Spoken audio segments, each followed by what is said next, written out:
Got a bag ego. I wish, like, I want to put that track in on this episode. Such a huge ego. And hello everyone, this is Take What Resonates. This is episode 5, dealing with the ego, confronting the ego, whatever, ego. That is the title of this message. Ego. We saved one of the biggest topics for episode 5. Yeah, there's a lot of things about ego that we want to talk about. And Shireen, if you would kick it off with the first question. We're getting right into it. Right into it. Today's going to be a fast episode, straight to the point. We might punch you in the face verbally because there's a lot of things that people don't want to hear about ego. Including me, you know? Well, we okay. all have that problem. Let's get into it. All right. Well, the first question is, what is ego? Okay. And then how does it serve us both positively and negatively? Yes. Do you want to start with that one? Okay, what is ego? Mm-hmm. So ego is pretty much your human desire to, like, be somebody, you know, like your identity, like it's like something you cling on to. It's an emotional it has an emotional appetite, your ego. It's like you have a dog, a really big dog. Yeah. You kind of get me? It's like you that's why I'm laughing. Okay, so let's say, right? Let's bring out some analogies, right? First is ego, positive, negative. Who am I to say, right? But let's say, since our episode is today in a car, let's say our bodies are a vehicle that just bring us around in this world, which is exactly what it is. Our bodies are a car, and some of you got a lot of people in your car, a lot of entities in your car. Some of you got a dog. I mean, I think all of you got a dog. Let's just call this dog your ego, right? Some of you got little puppies, and some of you got big wolves. And the big wolves got huge appetites. Huge appetites. Oh, yeah. Emotional appetites, because they love, feeding off the emotional baggage that you bring into your life. You know, it loves feeding off Identities. past identities, Traumas, habits, traumas, even, you know. So in some way it's not good because of what it feeds off of. You know, it grows off of negativity a lot of the time. But I wouldn't say it's a negative thing, because everybody got it. Yeah, because that's the thing. A lot of like, every time I read up on ego, it is shined in a negative light. I never really have heard that it's a positive thing. But yeah, that's very interesting. I love your analogy because it kind of like breaks it down very well what the ego is. Because to me, the ego is exactly what you said. It's our identity. It's like the physical, because, you know, we have the spiritual and then there's the physical. So to me, the ego is like the physical part. It does most like the human things. It's like the human in us. Yeah. It's attached to like this realm, this physical realm, and the material things. It's attached to labels. It's attached to experiences. Like, the ego attached itself to things, and whereas the spiritual part of ourselves is just being, just present, just like going, flowing, you know? Yes. What is the best way to feel the ego, right? Feeling offended. Getting offended. Somebody tells you something that you don't like to hear, and what gets hurt first? The ego. Because if you take it from a spiritual perspective, from a non-judgmental point of view, you're not really offended. Like, you can't really get offended by little things here and there, but the reason why you do is because you're, seeing it through that ego lens. Mm-hmm. Like you said, it's more physical, and then the spiritual is like your real identity, like your real self. Mm-hmm. But there's not much to that. I know, so that's There's why not much we to like that. run to the ego, because it's just so simple. The spiritual is so simple, whereas the ego, it's just so complex, it's so detailed and like physical. But that like brings me to the next question. It's like, how can you tell the difference of when you are being confident, and when you are moving out of your ego? Yes. There is always going to be, the ego is always going to be having a say in what you do. Like, you can't live life without it, I think. Mm-hmm. Because if you let go of the ego completely and you just serve, and it's what a lot of people in church settings do, Or Buddhas. Yeah. Yeah. Even, like, people that go on like extreme spiritual journeys, they let go of the ego as much as they can, and they pretty much become like these pure beings that are ready for heaven at this point, bro. Like they're ready for the afterlife. They're so spiritual. I mean? They don't even have to be. I think they're just here as guidance, I would say, but they're so spiritual. They don't even have to be in this physical realm because they're just so elevated. And that's the thing, is like they become like almost too good for Earth at some point. It's like you leave everything behind, mm-hmm. and you become like, you're not even, what's the word, like, you just don't really become like what, like a good guidance for a person that is actually struggling with that. You know what I mean? Like, I don't know how to say it, because it's to each their own, right? Mm-hmm. Like, it's good for everybody, whatever works. Yeah. Some people need to let go of their ego, like, and just become a monk. Mm-hmm. You know what I mean? But most people, they need to just check their ego. They need to just be aware of it. Yeah. One book that you've been reading, that I've read, that really impacted me on the ego is Shireen. A New Earth. I have 1.5 more chapters left, guys. Great book. Chelsea, I'm almost done. I'll give it back. I got you.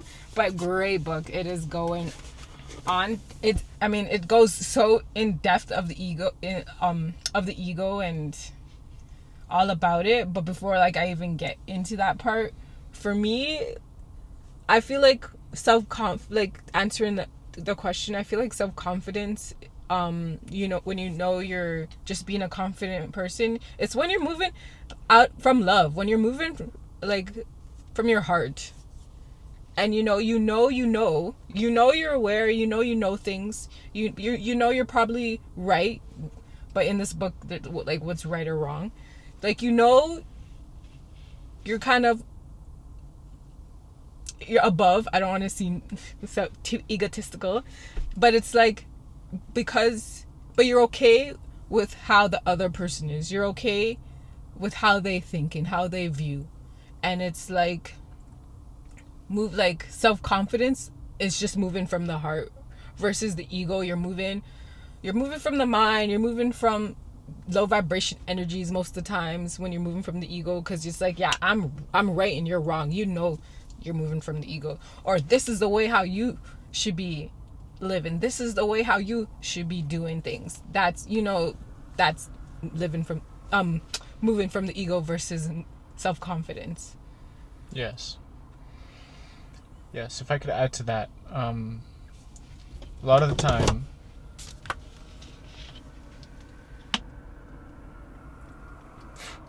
I totally got stumped there. I think we should move on to the next question.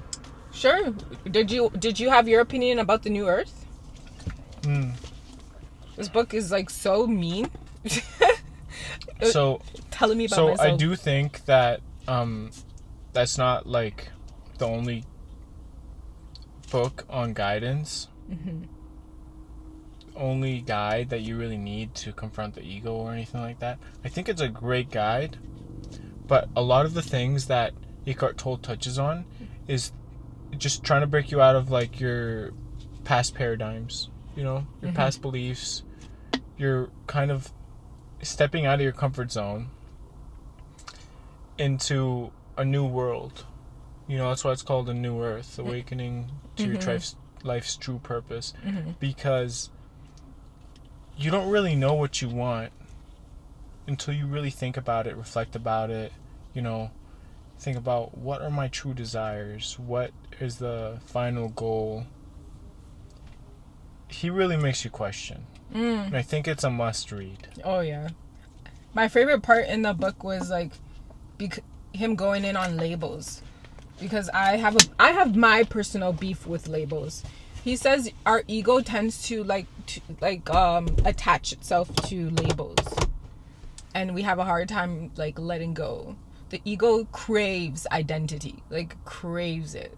So that's why at the beginning when we were explaining what, like Ed was explaining what ego is, and I threw in like a identity there, it's because it's like the ego attaches itself to sickness, you know? The ego attaches itself to like astrology, you know, if we want to get into that a little. Like we know our astrology signs. Our ego attaches ourselves to, yeah, I'm a Sag, yeah, I'm a Virgo, like that's why, like, you know, that's I feel like this is bringing me into the next question, where it's like, how do you know the ego's present? Which I feel like I kind of like touched on it, but how do you feel? How do we know the ego is present? Well,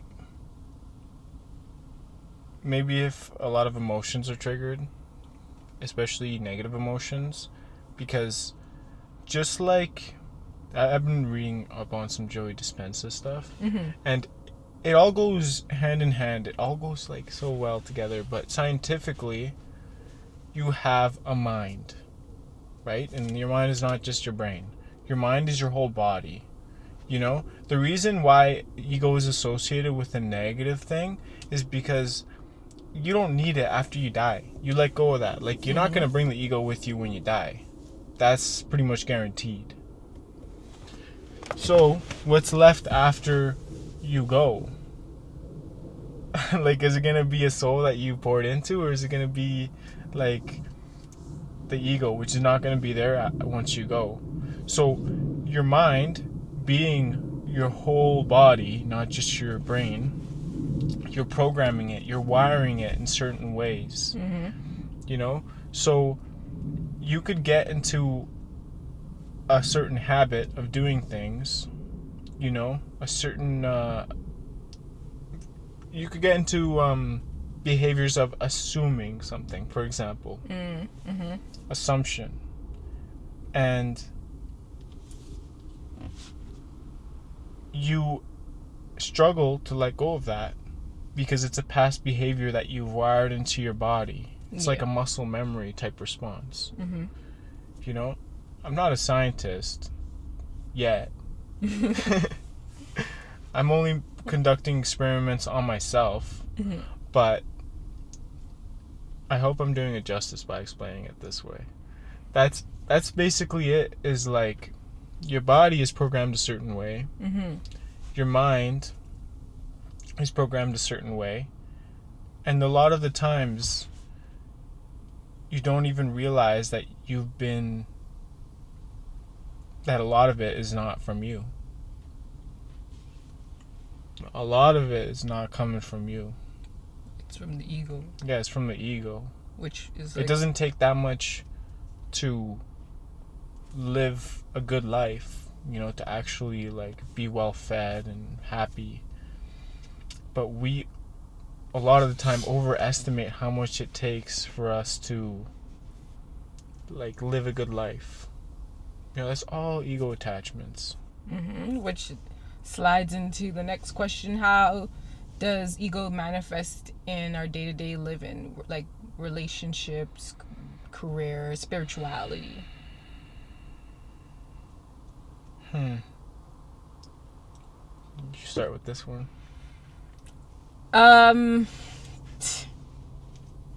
it's present. The ego is always present. And then what I love about the New Earth book is the ego, the ego is there versus the spiritual self when you are not present, when you are not in the moment. So it's like in relationships, the ego can show up as controlling. The ego can show up as in your mind. Like this book, when I said it hurt my feelings, it was like he was just telling it how it is, like from his perspective, and he's saying that the ego likes to claim things too, like when we put my or me or in front of things, like that's us like claiming it. My life, my anxiety, my man, my like that's how you know that the ego is present, because it's like none of this is ours. We all know what's promised for us. Like we all know at the end of the day, we all know one thing for sure, what's coming.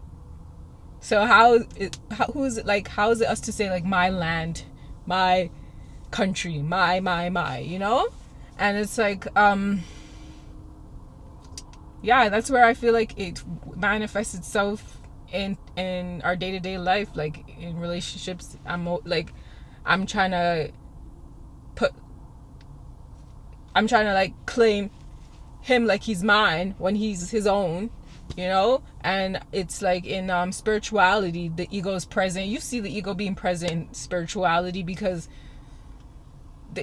you see online how the spirituality community be, I'm pretty sure a lot of you guys see a lot of egotistical spiritual people that, again, like, I'm vegan, I have crystals, I have locks, I'm spiritual, like, that's how a spiritual person should look like. A spiritual person should be vegan. A spiritual person should meditate. A spiritual person shouldn't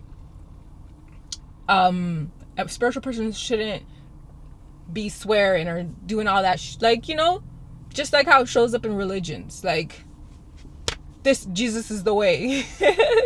That like, the ego is always present. I'm telling you, if you're like, once you move into your spiritual self and you're like observant and aware, you will see that it's like the ego is very much everywhere in our day-to-day life.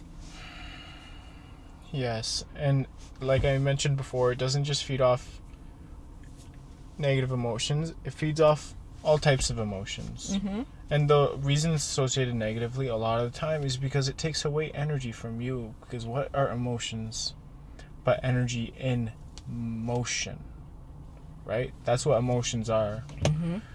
A lot of the time, it's actually an interesting practice. Try getting sick, like so ill you can barely talk. Bro, you gotta give up the ego. You're in a very vulnerable state. Trust me, I've been in those. Oof. Where I can barely talk. The words I say need to be essential. Mm-hmm. And I'm being healed because the ego is barely present, because the ego is being let go. Usually in times of illness is when we find ourselves again. Oh yeah. A lot of the time. Yeah. There's been many cases. Very humbling moments. And not even just illness, like loss of the physical. Loss of identity. Exactly, loss of the physical. Loss of identity. Let's say you take a little magic shroom trip. Oof. And those are crazy for the ego. A lot of people go through ego death with those. Which, just a warning, we are not promoting doing shrooms. No, we're not promoting that. It's not meant for everybody. Read up on A New Earth. Read up on a few books before you take shrooms. But the point is, when you take shrooms, mm-hmm. you are putting yourself in like the simulated death moment. Where you are... She looks like me when I'm trying to drive. I'm sorry, guys. Someone's learning to drive right now. So the ego is like fighting towards that, and you feel it. You feel when it's fighting, and you suffer when it's fighting. Yep. You suffer more, so you gotta let it go, and you gotta be present.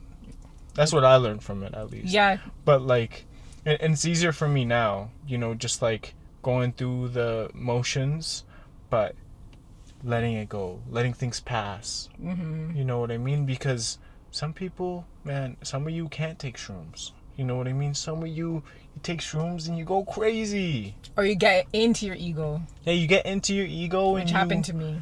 And you have a bad trip all of a sudden, you know? Mm-hmm. Like, it's a very intentional thing to be doing. Mm-hmm. You know, you gotta do it intentionally, like a ritual, and set your intentions before you do it, okay? So that's enough about shrooms. The point is, you know, you put yourself in that survival state, and your ego, you're checking it. You're checking it because it's part of your body. You know it is. Yeah. It's because when you're on shrooms, last shroom topic, because when you're on shrooms, you're in your spiritual. So yeah, it makes sense. You can't get into you cannot be physical on shrooms. I don't know how people do that, but yeah, the next question, because I'm pretty sure our viewers would be curious about it. How do we work on our ego? How do we tame it? And then how do we get into that comfortable energy of humility? You want to start with this one? I like that question. Sure. It falls back to episode 1. Doing the inner work. Because like once you go through these episodes, you'll see it all ties together. It's all these episodes is a spiritual journey, and that's what we're all on, right? We're on a spiritual journey. So when you start with when you become aware, when you get to that moment where you're aware, and you start doing the inner work, it's easy to get into your spiritual, which is get present, get aware. And ways you can work on your ego is by getting into the present moment, is by observing when you're about to identify with something. It's about catching yourself before you you give someone attitude and you go, oh, that's just my Virgo, or that's just my Leo, don't worry, I have these emotional outbursts because it's my Leo. It's catching yourself in those moments where the ego is about to get present, and just like hold yourself accountable. Like understand that this is like the ego's here. Okay, the ego's here. It doesn't have to be. So yes, that is very valid. Be in the present moment. It's very difficult for the ego to be present when you are just present. Mm-hmm. You know, when you are in the moment. This is the thing about your body, right? Yeah. It simulates past experiences, especially when it's become normal, when it's become common. When it's become a habit, it's very difficult for you to let go of past experiences and be in the moment. So you could literally be, your barber screwed you up, right? Which would never happen to me. Your barber screwed you up. No, that's a fact. Okay. Your barber screwed you up, and you go back to that moment where he screwed you up, where he cut your ear, and you experience that same pain, that same experience. You're living it in the moment when you should be experiencing the moment, the present moment. So if you think about it, you know, back to the dog analogy. Mm-hmm. You got your dog in your car and it's hungry. You know, you can't fight with your ego. You just can't. It's impossible, bro. It's fighting fire with fire. You're not going to go anywhere. But you know what you do? You feed it less. Yeah. You feed it less. You got a wolf?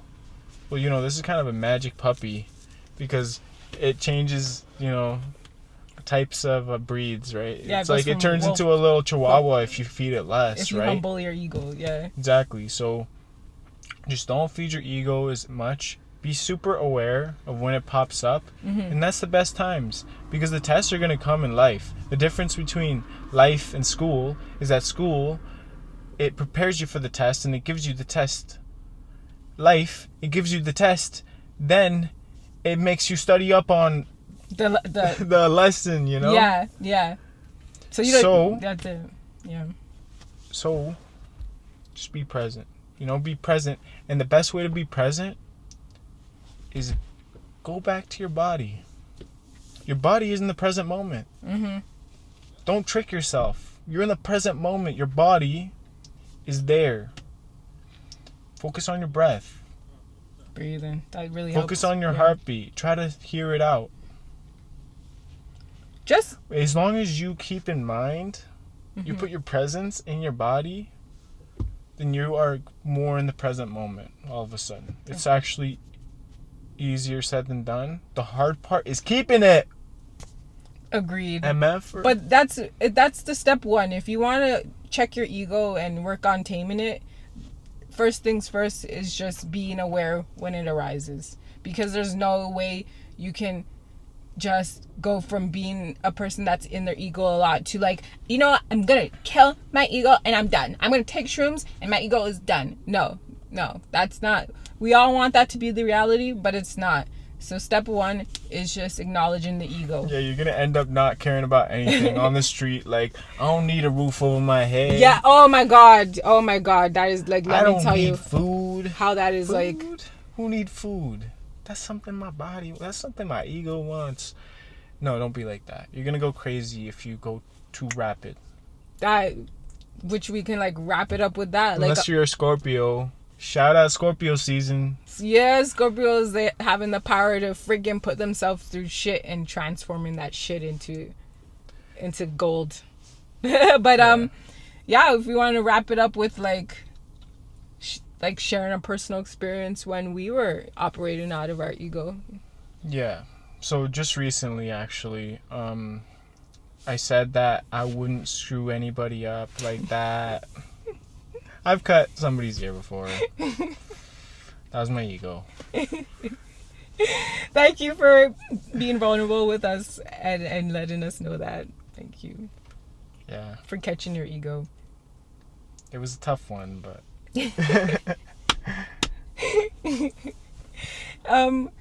Oh man, my ego, shoot, like I'm a Leo moon. See, oh, there we go.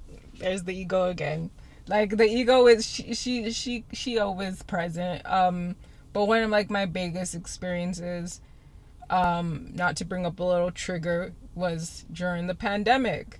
The whole jabbed versus unjabbed crap. Like my ego was just like, you guys are all sheeps. Now you guys don't even know what's going on. I'm better than you because I know what's going on. Yeah. I unfollowed so many people off my social media that I actually loved. Like, who cares? Now that I can reflect back on it and I'm out of my ego, it's like, who cares? And that's what the government wanted from us, divide and conquer. And I fell into that trap. I can admit that. But yeah, like, it wasn't even just that part. It was just after my whole shroom trip, I was just like, because I started doing the inner work, I was just like, I thought I was like above people, and I got checked a lot. Like, shout out to my siblings, they are checkers.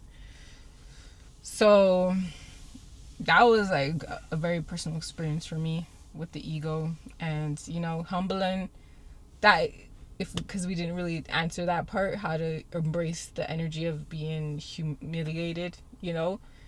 It's just, once you get into that, doing that inner work, and you get into checking yourself, it'll be easier to receive feedback from other people, because it's coming from a place of love, and that's how you can embrace that uncomfortable energy of humility. Like, yeah, your ego's getting checked, and you know what, that's okay. As long as that person's coming from a place, from their heart, let them check you.